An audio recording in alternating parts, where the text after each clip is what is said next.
J'ai eu le sida pendant 3 mois. Plus exactement, j'ai cru pendant 3 mois que j'étais condamné par cette maladie mortelle qu'on appelle le sida. Je ne me faisais pas d'idée, j'étais réellement atteint. Le test qui s'était révélé positif en témoignait, ainsi que des analyses qui avaient démontré que mon sang amorçait un processus de faillite.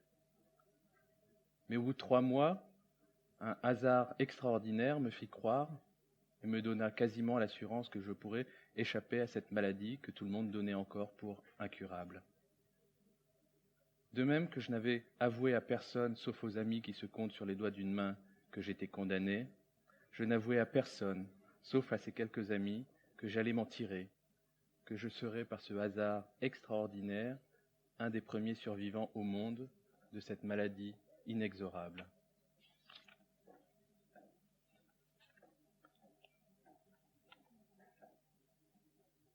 J'ai senti venir la mort dans le miroir, dans mon regard dans le miroir, bien avant qu'elle y ait pris vraiment position.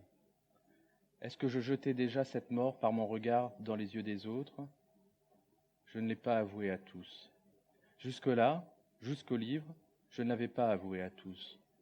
Comme Musil, donc Michel Foucault, j'aurais aimé avoir la force, l'orgueil insensé, la générosité aussi, de ne l'avouer à personne, pour laisser vivre les amitiés libres comme l'air, et insouciantes, et éternelles.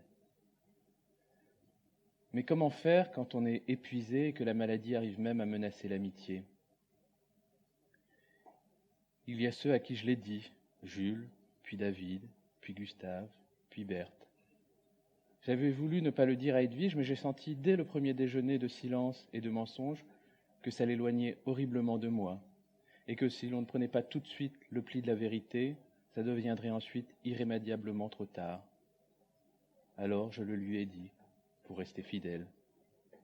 J'ai dû le dire à Bill par la force des choses, et il m'a semblé que je perdais à cet instant toute liberté et tout contrôle sur ma maladie. Et puis je l'ai dit à Suzanne, parce qu'elle est si vieille qu'elle n'a plus peur de rien, parce qu'elle n'a jamais aimé personne, sauf un chien, pour lequel elle a pleuré le jour où elle l'a envoyé à la fourrière. Suzanne, qui a 93 ans, et dont j'ai égalisé notre potentiel de vie par cet aveu. Je n'ai pas dit à Eugénie, je déjeune avec elle à la closerie, est-ce qu'elle le voit dans mes yeux ? Je m'ennuie de plus en plus avec elle. J'ai l'impression de n'avoir plus de rapport intéressant qu'avec les gens qui savent. Tout est devenu nul et s'est effondré, sans valeur et sans saveur, tout autour de cette nouvelle. L'avouer à mes parents, ce serait m'exposer à ce que le monde entier me chie à la gueule. Ce serait me faire chier à la gueule par tous les midables de la terre, laisser ma gueule concassée par leur merde infecte.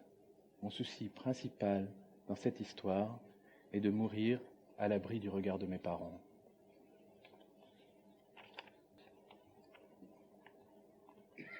Son nom était devenu une hantise pour Musil. Il voulait l'effacer. Je lui avais commandé un texte sur la critique pour le journal auquel je collaborais. Il rechignait. En même temps, il ne voulait pas me faire de peine, prétextait d'atroces maux de crâne qui paralysaient son travail. Je lui suggérais enfin de publier cet article sous un nom d'emprunt.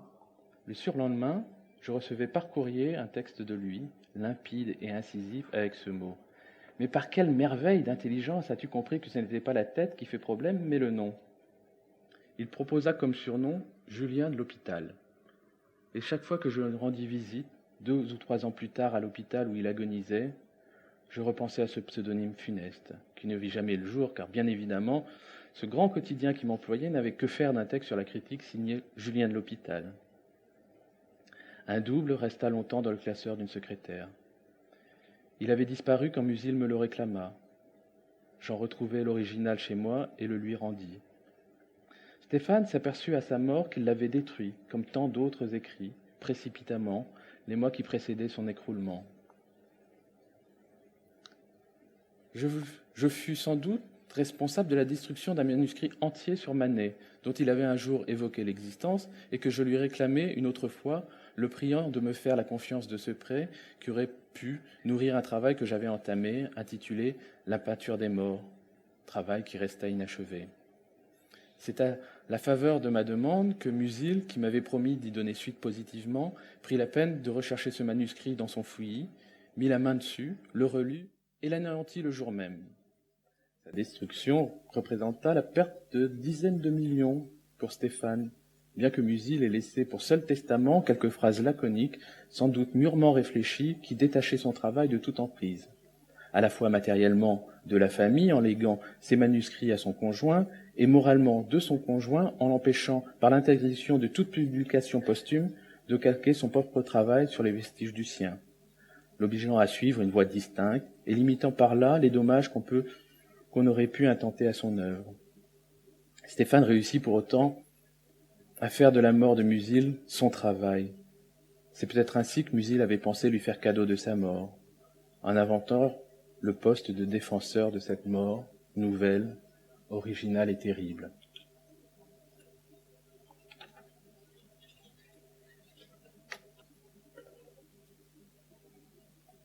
Ce n'est pour l'instant qu'une fatigue inhumaine, une fatigue de cheval ou de singe greffé dans le corps d'un homme, qui lui donne envie à tout moment de fermer les paupières et de se retirer de tout, et même de l'amitié, sauf de son sommeil peut-être.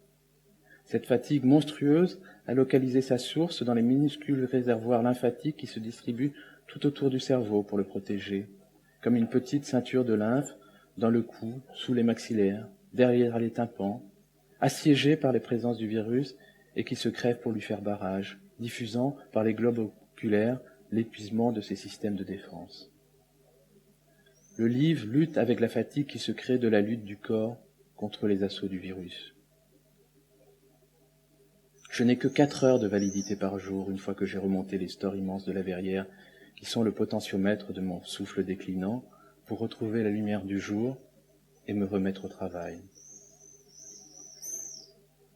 Hier, dès 2 heures de l'après-midi, je n'en pouvais plus. J'étais à bout de force, terrassé par les puissances de ce virus dont les effets s'apparentent dans un premier temps à ceux de la maladie du sommeil, ou à ceux de cette mononucléose dite maladie du baiser. Mais je ne voulais pas lâcher prise et j'ai réattaqué mon travail. Ce livre, qui raconte ma fatigue, me l'a fait oublier. Et en même temps, chaque phrase, arrachée à mon cerveau, menacée par l'intrusion du virus, ne me donne que davantage envie de fermer les paupières.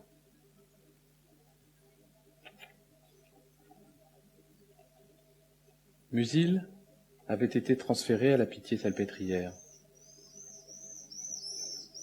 Quand j'entrai dans cette nouvelle chambre, elle était pleine d'amis, mais lui n'était pas là.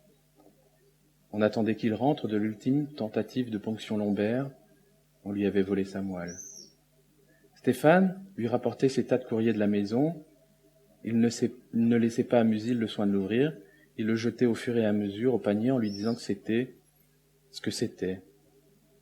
Il y avait dans les envois ce jour-là un livre de Matou. Matou, c'est Eugène Savitskaya, dont le titre évoque l'odeur des cadavres. Le livre s'appelle « Les morts sentent bon ». Musil le feuilleta pour trouver la dédicace, il lut « Ce parfum ». Avec panique, il me demanda ce que cela signifiait et moi, avec une légèreté appliquée, je répondis que c'était du Matou tout craché et qu'il n'y avait rien à comprendre là-dedans de particulier. Une connaissance présente pour meubler le silence relata sa visite au Grand Palais d'une exposition dans laquelle était montré un tableau au titre fameux que Musil avait longuement commenté dans un essai. Mais Musil ne parvenait pas à voir de quoi il s'agissait. Il posait des questions sur le sujet du tableau, conscient par la gêne générale d'une glissade de son esprit. Le pire pour lui. Quand nous sortîmes tous ensemble de la chambre, parce qu'on devait procéder à des soins, Stéphane nous déclara dans la cour de l'hôpital que la maladie de Musil, il nous l'avait jusque-là pour que nous continuions à faire bonne figure devant lui, et lui l'avait appris depuis peu, était fatale. Qu'on avait décelé plusieurs lésions irréparables au cerveau, mais il ne fallait surtout pas que ça s'ébruite dans Paris, et il partit tout seul, abruptement, en refusant l'aide morale que certains d'entre nous se disaient prêts à lui prodiguer.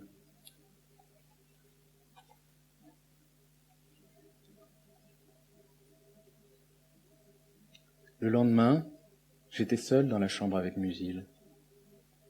Je pris longuement sa main, comme il m'était parfois arrivé de le faire dans son appartement, assis côte à côte sur son canapé blanc, tandis que le jour déclinait lentement entre les porte-fenêtres grandes ouvertes de l'été. Puis j'appliquai mes lèvres sur sa main pour la baiser. En rentrant chez moi, je me savonnais ses lèvres avec honte et soulagement, comme si elles avaient été contaminées. Et j'étais tellement honteux et soulagé que je pris mon journal pour l'écrire à la suite du compte-rendu de mes précédentes visites. Mais je me trouvais encore plus honteux et soulagé une fois que ce sale geste fut écrit. De quel droit écrivais-je tout cela ? De quel droit faisais-je de telles entailles à l'amitié et vis-à-vis de quelqu'un que j'adorais de tout mon cœur ?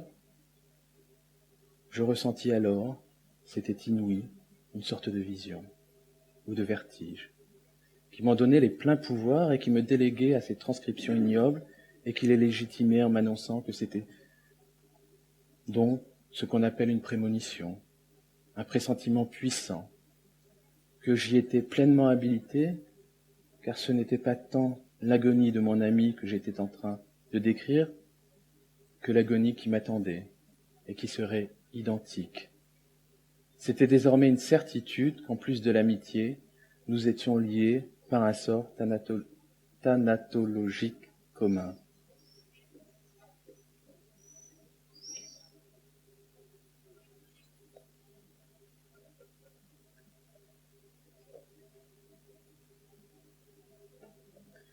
Musil avait été transféré dans le service réanimation du bout du couloir. Stéphane m'avait prévenu qu'il fallait se désinfecter les mains dans le sas, enfiler les gants, les chaussons de plastique et se revêtir d'une blouse et d'un bonnet antiseptique.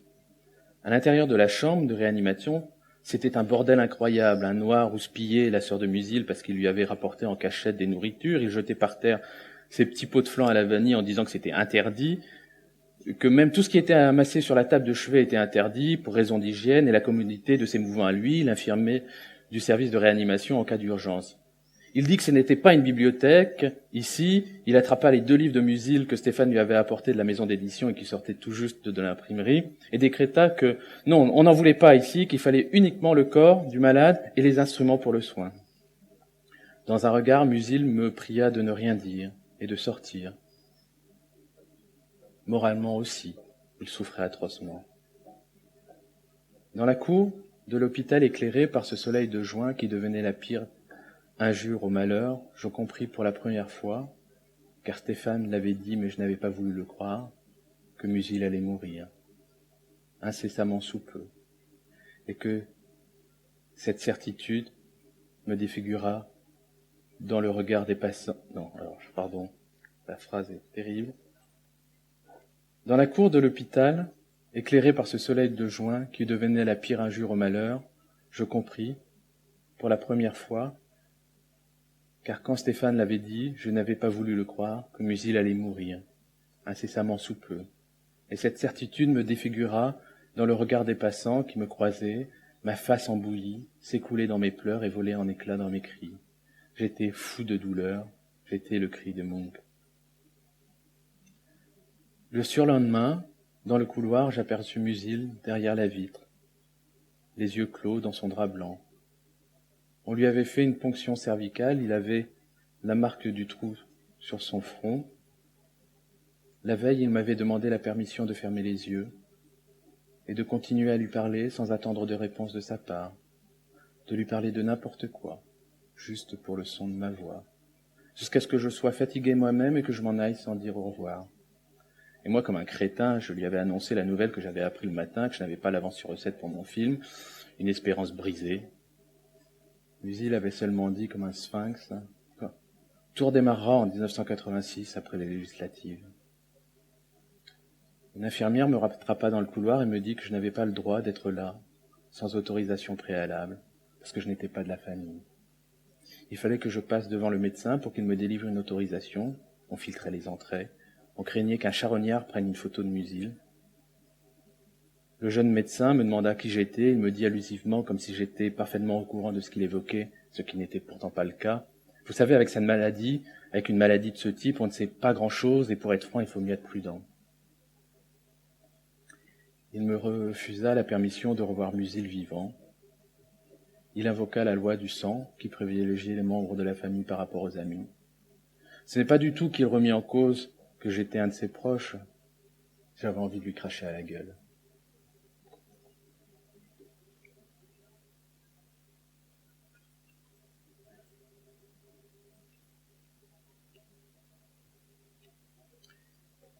Ni David ni moi ne pûmes revoir Musil, qui pourtant réclamait notre présence, nous confirma Stéphane, que nous appelions chaque jour aux nouvelles. J'avais envoyé à la Pitié un mot au nom de Musil, dans lequel je lui disais que je l'aimais. C'était bien la peine d'avoir attendu cet instant.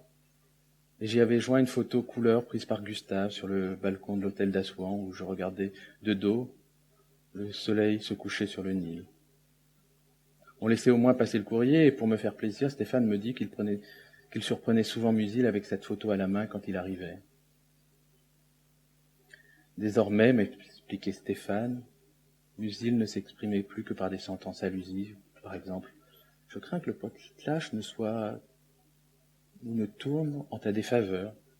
J'espère que la Russie redeviendra blanche. » À cause de la loi du sang, outre la visite primordiale de Stéphane, Musil recevait chaque jour la visite de sa sœur dont il s'était beaucoup éloigné malgré leur affection ces dernières années. Le jeune médecin, il l'avait rapporté à Stéphane, passait de longs moments dans la nuit à discourir avec Musil. Une après-midi, je rentrais à mon domicile. Un collègue journaliste me téléphona en me demandant si je détenais des photos de Musil. Je ne comprenais pas, il s'effondra en larmes. Je raccrochai et pris un taxi pour me rendre à l'hôpital. Dans la cour du bâtiment, qui abritait le service de réanimation, je croisai Stéphane avec d'autres connaissances, qui me dit d'un ton normal « Monte vite l'embrasser, il t'aime beaucoup. » D'un seul coup, seul dans l'ascenseur, j'avais un doute. Il avait dit la phrase au présent, peut-être n'était-ce qu'une rumeur, en même temps l'attitude de Stéphane semblait trop normale pour l'être vraiment. Je m'avançai dans le couloir. Il n'y avait plus personne, ni planton, ni infirmière de garde, comme si tout le monde était parti en vacances après un très grand effort. Je revis derrière la vitre Musil, sous son drap blanc, les yeux clos, avec une étiquette à œillet au poignet ou à la jambe qui dépassait du drap.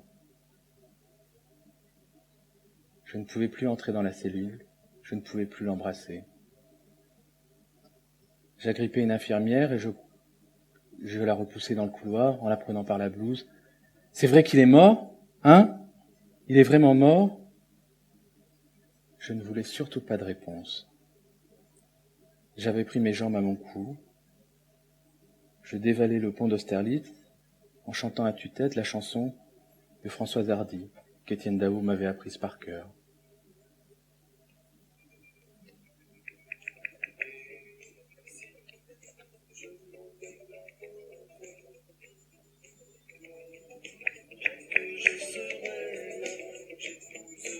Le soleil et les éléments pour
Je volais au-dessus du pont d'Austerlitz. J'étais le détenteur d'un secret que les passants ignoraient encore, mais qui allait changer la face du monde. Le soir même, aux infos, Christine Ockrent, sa petite chérie, rendrait à Musil son rire clair. Je passais chez David, il était avec Jean.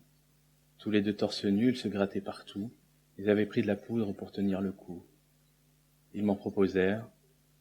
Je préférais ressortir et continuer de chanter.